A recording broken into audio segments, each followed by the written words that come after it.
Tenho certeza, mas a gente vai um pouco mais para frente e entra o governo Lula e essa dominância do PT. É o mesmo modelo. É o mesmo modelo? Mesmo modelo. Você tem um símbolo. O símbolo qual é? Quando o Fernando Henrique quebra o Brasil, isso ano é Foi no segundo mandato? 99. É na reeleição ele Tá. quebra o país porque aquilo. Então o dólar fica muito, muito fraco, fica tudo muito barato da gente importar, Não vale fica a pena... tudo muito caro da gente exportar e toda essa conta vai para o fim do ano para pagar em dólar. E o Brasil não tem dólar. Quando você chega no fim do ano, tem que pagar a conta em dólar e o dólar não entrou, o que acontece? O país quebra. Como o país não é uma loja que fecha a porta, como é que o país quebra? A moeda se desvaloriza pesadamente. Então o Fernando Henrique, quando entregou para o Lula, se fosse hoje, o real estava valendo o dólar estava valendo R$ 9,50. Caramba! Só para você ver o tamanho da tragédia. E as pessoas sentem que foram enganadas, porque o povo não discute nem compra dólar, mas o povo come pão. Claro. Eu digo sempre para a turma boa que está me ajudando. E pão é feito de trigo.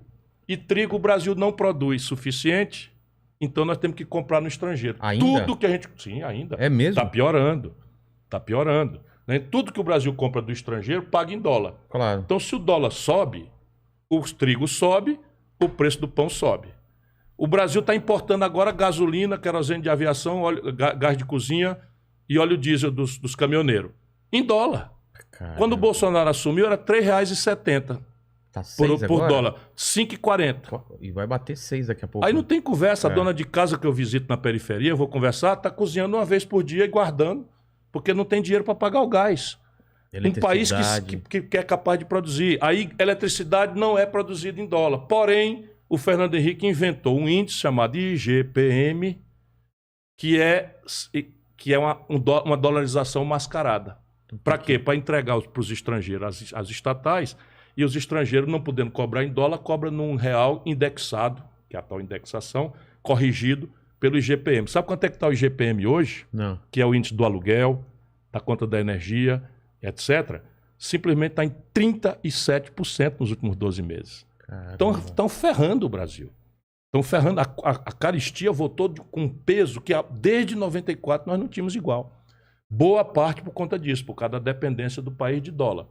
Quando os preços lá fora dos nossos produtos, bode, frango, boi, minério de ferro in natura, petróleo, sobe, a gente tem um confortozinho porque entra mais dólar por esses produtos. Mas esses produtos, eles vão lá em cima e caem. Aí quando cai, o Brasil quebra. Pronto, o que explica o filme que nós estamos vendo. Se você olhar o que aconteceu em 99 com o Fernando Henrique, que é a desvalorização do real, a inflação e o desemprego e a estagnação econômica, é o mesmo filme do Lula com a Dilma.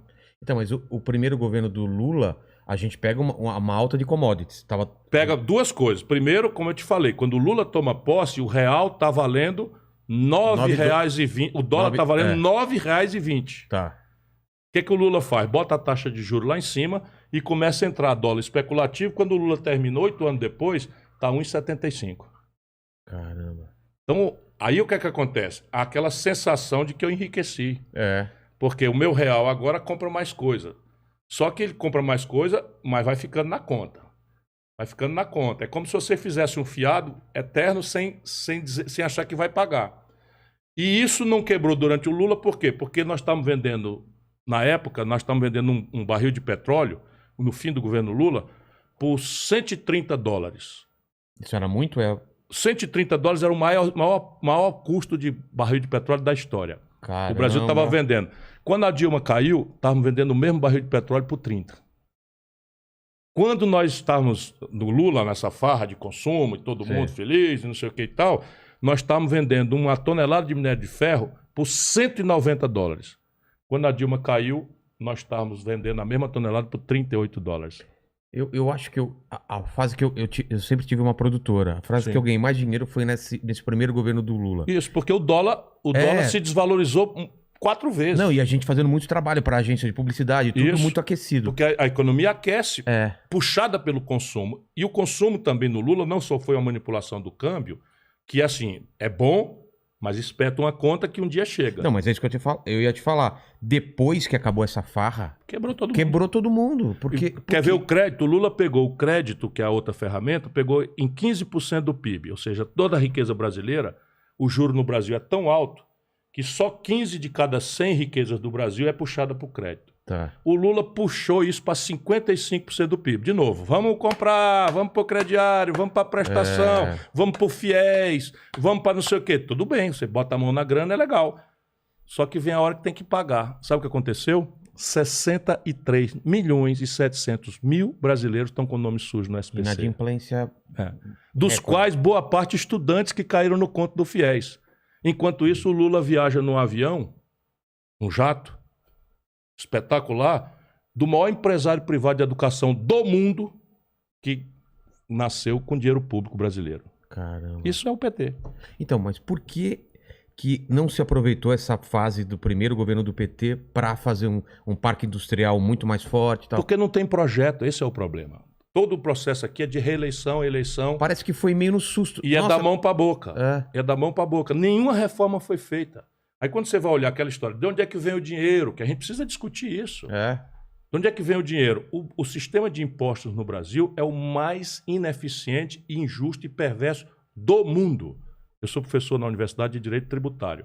Eu não posso dizer do mundo, mas que eu acho injusto pra caramba. Mas é muito injusto. No Brasil, só quem paga imposto é classe média e pequena. Pesa muito. E gente honesta que não sonega. Mas você tem coisas tremendas. Você quer ver uma comparação aqui? Só para comparar. O imposto predial de São Paulo, por mês, é quase o que o Brasil arrecada de imposto territorial rural por ano. Caramba. Nessa imensa fazenda do agronegócio do planeta Terra, que é o Brasil, recolhe de imposto territorial rural, que é o IPTU da zona rural, mais ou menos, é um pouco mais do que o que São Paulo cobra de imposto predial e território do IPTU por mês. Caramba. É um escândalo. É um absurdo. É um escândalo. E isso depois de 6 eleições de conversa mole de esquerda no Brasil. Mentira. Né? Não tem nada de esquerda, coisa nenhuma. Não tem projeto, não tem plano, não tem nada. Só ganhar a eleição e enganar as pessoas.